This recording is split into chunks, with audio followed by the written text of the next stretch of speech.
I started this ranch 23 years ago. Every day I look forward to getting out at sunrise. I can't wait to see which cows are going to calve that day, or look at the new antler growth on the bulls. Taking your mules for a ride, or watching your barn cats come running for their morning feed. If you want one of the finest places in North America to live, a laid-back lifestyle where we have virtually no crime, wonderful schools, an unbelievable community, and hundreds of thousands of acres of national forest, then this is the place for you. The unique thing about the Mad Hatter Ranch is its location. We're far enough out of town that we enjoy all the freedoms of rural life. But by the same token, we're only 15 minutes from one of the best hospitals in southwest Colorado. The airport's only 5 minutes away. Durango is 18 minutes away. Bayfield is 12 minutes away. Ignacio is 10 minutes away. The Mad Hatter Ranch isn't just a place to live, it's a lifestyle.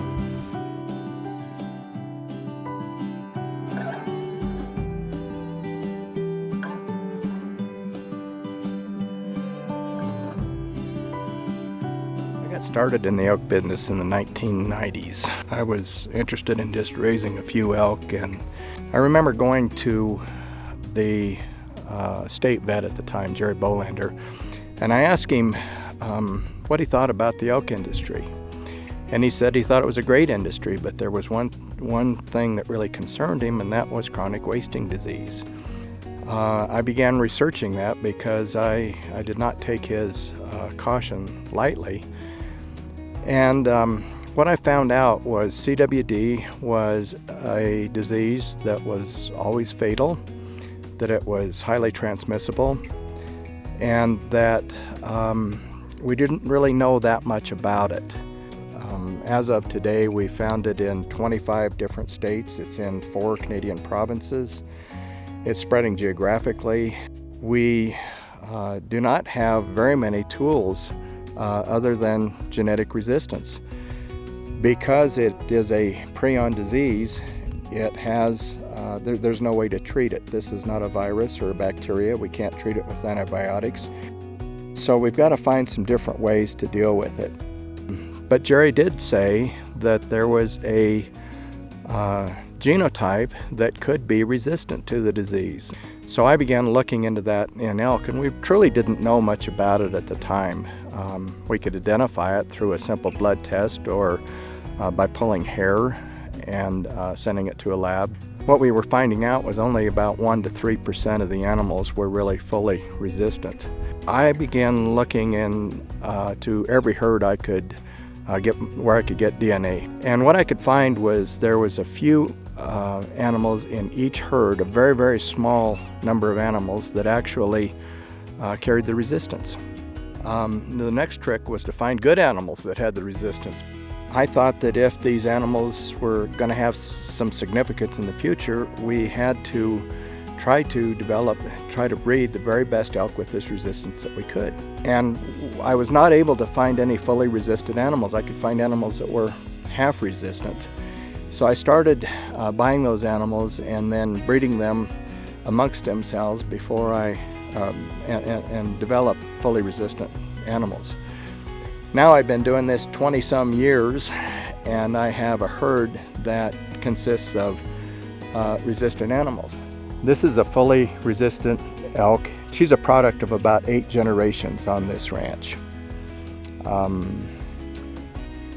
She's got parents on both sides that were international champions at the North American Elk Breeders competitions.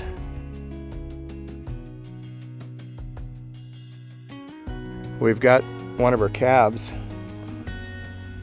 right here in the grass. This little bull calf would be a 9th or 10th generation CWD resistant bull that has been born on our ranch. He's about 6 days old. It looks to me that using the best science today, we can promote the genetic resistant animals, and we'll be able to work our way out of this disease, or at least manage it. Without the resistant animals, I don't think that we've got a chance. I'm really proud of these girls. They're some of the best, I think, in North America. They've got very strong genetics for typical antler bulls. And we've culled them over the years for their mothering ability, conception rates, and so on. So these animals are very strong genetically. They're just, they're just quality elk. I bought this ranch in 1997. So over the years, I've come in with dozers and land planes and so on, and I've planed all of these fields so that they have got a good slope to them. We've got good drainage here. We've got some of the best water rights in southwest Colorado. We've really got more water than what we need or can use. Recently, I've gotten into the hemp business. The hot commodity right now is CBD oil. CBD is probably the most profitable agricultural product today.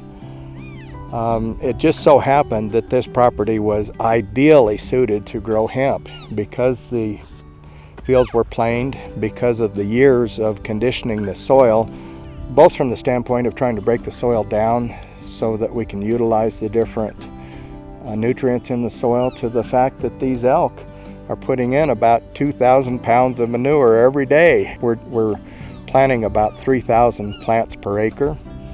And we couldn't be more excited about the opportunity to rotate these pastures between raising elk and grazing them, to renovate in the fields into a rotational crop that seems to be very complementary.